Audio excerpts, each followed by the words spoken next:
Bartholomé qui vient de nous rejoindre avec Martial Valenchon. Avec son César du meilleur espoir féminin.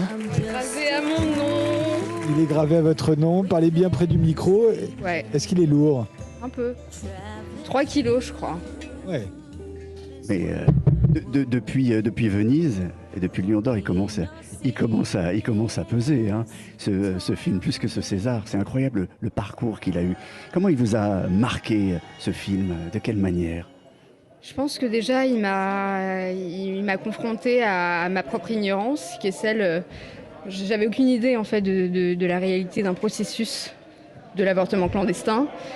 Et en fait, j'avais envie, en lisant le livre et le scénario, de défendre cette jeune femme qui malheureusement existe encore et ce sujet qui est encore très secret et tabou. C'est d'après un roman autobiographique d'Annie Ernaux qu'elle a publié en 2000, mais une aventure qui lui était arrivée au début des années 60, à l'époque où l'avortement était encore illégal. Catherine Schwab?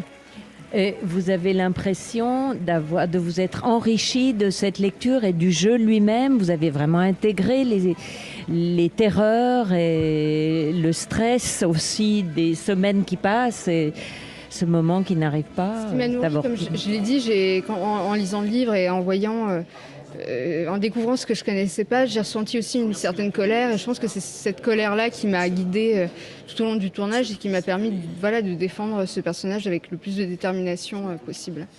Vous avez été magnifique. Merci. Et vous avez fait pleurer votre réalisatrice. Elle a pleuré. Elle et moi, j'allais pleurer aussi.